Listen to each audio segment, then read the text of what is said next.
So let's go to an entirely different thing. Let's talk about who does the dishes. All right. So a common theme in college life, whether you live in the dorms or with roommates or honestly even at home, is the question of who is going to do the dishes. Right. So generally, everyone would prefer that the dishes be done, that there are no dishes left to do in the kitchen sitting in the sink. It'd be better if there weren't, right? However, very few people want to wash the dishes themselves. They would rather that the dishes be done without them having to do it on their own, right? It'd be nicer if somebody else were going to do the dishes. So what's the decision that we're talking about? This is economics. We're always looking at what are the choices that people make. So what's the choice being made here? It's whether or not you are going to decide to do the dishes, given that you want them to be done, but you don't want to do it. And so far, nothing wrong with that. That's just the exact same kind of decision we've been covering so far. Right? Are you going to buy the apple? Well, do you want it? How much do you value it? What's it cost? Right? But now there's another wrinkle. That if you don't do it, maybe somebody else will do it instead. That's new. Okay. So when thinking about whether you are going to do the dishes, you don't just think about how much you like to clean dishes and how much you don't like cleaning them, but you also think about what you expect other people are going to do as well. Right? Your decision is contingent on what you think other people are going to do. If you have a roommate who really, really hates a dirty kitchen and is definitely going to do the dishes if you leave them even for a second, you might just leave it for them, right? Or if you have a really messy roommate who's never going to clean the dishes, then you might as well just clean them yourself because it's not getting cleaned any other way, right? Your decision is contingent on what you think other people are going to do.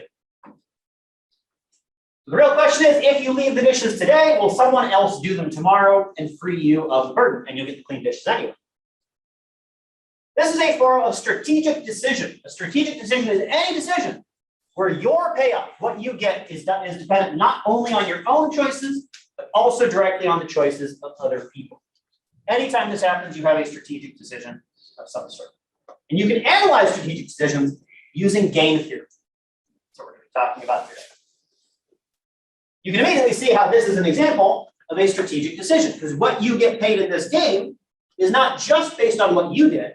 It's not like you can choose between here and here, but it's also based on what they did, right? You choose between either being up here or down here, but they choose sort of where on the left-right axis. So in game theory, a game has players, a list of possible actions, and the payoffs for each possible combination of those actions.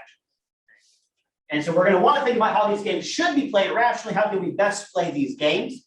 But also how people do play them, right? How can we anticipate the strategic decisions that other people are going to make? How can we anticipate the outcome of strategic games? And now what a game is, it includes lots of things that are actually games, like, chess or whatever. Chess you can analyze with game theory. Technically, you can solve the optimal chess strategy and win every single game with game theory, except that there's no computer power in the full enough to actually do it. But you could, right? Theoretically. But also stuff like, who does the dishes? How do you decide how to set your prices in a market? How do you, strategize, right? There's a whole management field called strategy. So let's start with a very common example that you might have heard of before, called the prisoner's dilemma. So in this game, you have committed a crime and you have an accomplice, and the two of you have been caught. So there's two players, right? So there's two players in this game. There's you and your accomplice. You've been separated by the police, and they each want you to confess to your crime. And you can do one of two things. You can either, confess to the crime, or you can stay silent. Those are your options, right? So you got two players, you and the accomplice. You can choose to either confess or stay silent. They similarly can choose to confess or stay silent. And here's the payoffs. The prison sentence that you get is dependent on both what you and they do. So let's make up some payoffs. Let's say that if you both stay silent, they don't have enough evidence on you. They can't do that much, right? Maybe they can put you away for something, like they caught you, running a red light when you ran away or something. You get 5 years in prison. That's a utility of 2. We're going to call that 2 points. If you both confess, and they got more evidence than they needed, and because they got the other person to confess too, they're not going to give you any sort of special deal or anything. You get way longer in prison. You get only 1 point. But the worst possible outcome is if you stay silent and the other one confesses, because then they do have enough evidence on you, but you didn't cooperate with them. They're not going to do anything for you. So if you can both manage to stay silent, you can walk away without a whole lot of punishment. But if one of you cracks, it's not so good for the person who didn't. We can write out this game in a box like this. And we're going to be writing out a lot of games in boxes like this. It's going to help us think about it. So we have our two players. We have prisoner A, prisoner B. We have two options. You can either confess or stay silent. And we have our payoffs. If you both confess, like I said, you get 1 point each. If you both stay silent, you get 2 points each. If one of you confesses and the other one stays silent, then whoever confessed gets 3 points. Whoever stays silent gets 0 points. You can sort of figure it out, which row and column you're in based on the actions that people took. So if prisoner A confessed, we know that we're in this top row. If prisoner B stayed silent, we know we're in this right column. Right? Or if prisoner B confessed, then we know we're in this left column. Right? And then whichever payouts we get is based on the row and column that we find ourselves in. So if prisoner A confesses, prisoner B stays silent, we're in the top row and the right column, as in right here. Right? That's our outcome. If those are the actions that are taken. I will point out this is rarely how actual police interrogations work, but that's not really the point. We'll get to the actual point in a second. Okay, so, so we have the question: how should A? What's the best way to play this game if you find yourself in it? And B, what do we expect is going to happen? What do we anticipate the outcome of this game to be, even if we're not involved? If we're just seeing other people playing this game, what do we expect is going to be the outcome of this game? Can we predict their behavior? And that's how this all comes back to economics. So we're going to start by thinking about the concept of a best response. A best response is a very important idea in game theory.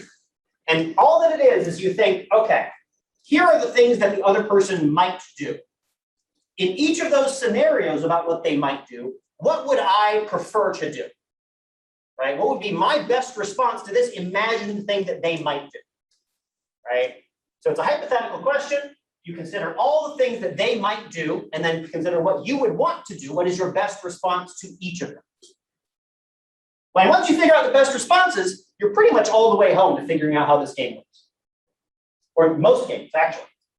So let's think about the best responses here. If you knew what the other person was doing, hypothetically, if you thought about what they might do, how would you want to respond? So let's ask ourselves, what do we want to do if our accomplice confesses? So let's imagine that we're prisoner A. In the hypothetical where the prisoner B confesses, what do we want to do? Well, we could either confess as well, right? We know we're over here because we think they're confessing, right? That's our hypothetical. If we also confess, then we get 1 point. How about if we stay silent? If we stay silent, we get 0 points. So in the hypothetical where we think that they're going to confess, our best response is to confess as well, because 1 is better than 0. So that's our first best response. If we think our best response to them confessing is for us to confess as well. How about our best response to them staying silent? Well, if we think that they're going to stay silent, in the hypothetical where they stay silent, if we confess, we get 3 points. If we stay silent, we get 2 points. 3 is better than 2. So our best response to them staying silent is also to confess. So thinking about this particular game, if I think they're going to confess, I want to confess too. If I think they're going to stay silent, I want to confess, right? So my best response to whatever they're going to do is to confess. So it's in my interest to confess no matter what they think they're going to do. And if we work this out the other way, it's also their best response to confess all the time, right? What if they think that we're going to confess? Right? If they think we're going to confess and they know that we're in this top row, they can either confess as well and get 1 point, or they can stay silent and get 0 points. 1 is better than 0. So their best response to us confessing is to confess as well.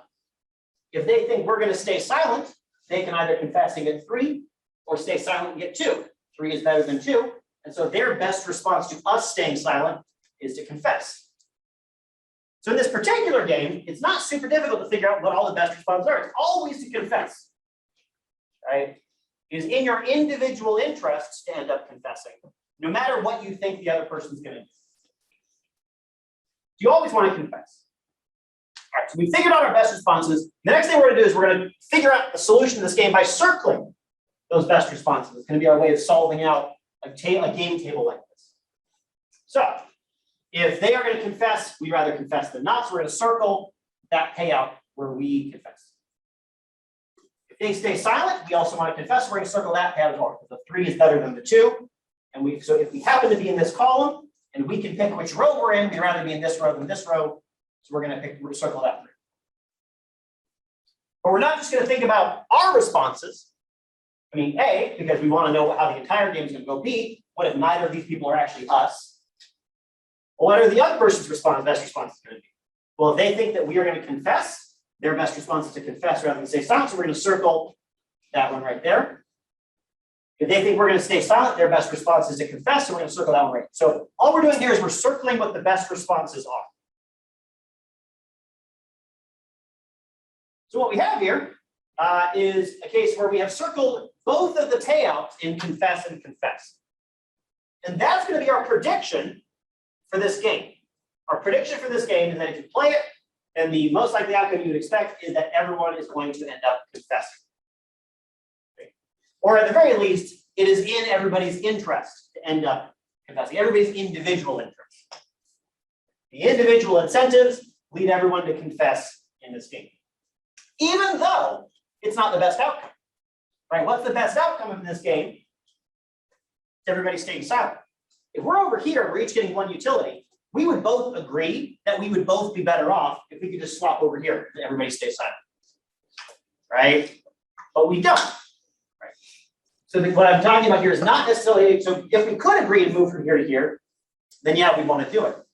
But our individual incentives don't make that true. Right? Because imagine if we did hop from here to here. Right? We said, you know what? I think we're probably both going to confess. Let's just stay silent instead. We're over here. But one of two things are going to happen.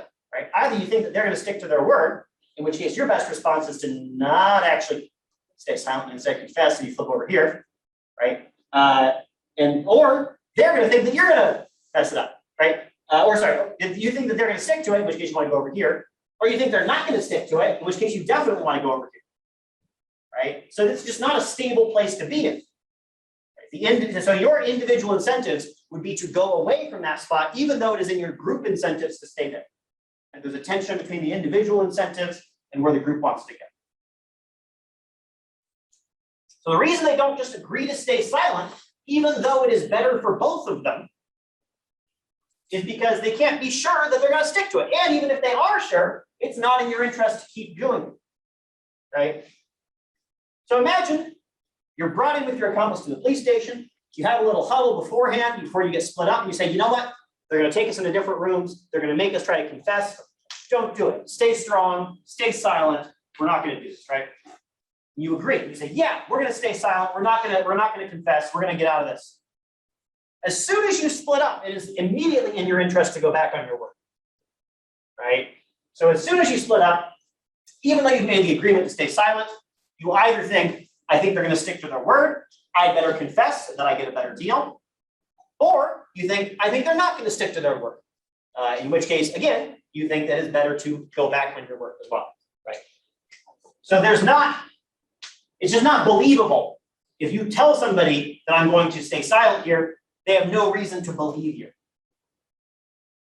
And if we're in this strategic game and they tell us they're going to stay silent, we have no reason to believe them because it's in their interest to go back on their word.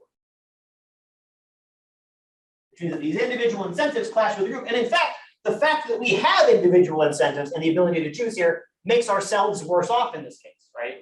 This is a strange scenario. We would actually be better off if we were deprived of the ability to confess, right? If we could like sew our mouths shut so that you couldn't confess anymore, it would make ourselves better off by taking away our own choice, which is not something that we could have said about anything else so far in this course. Any questions about this so far?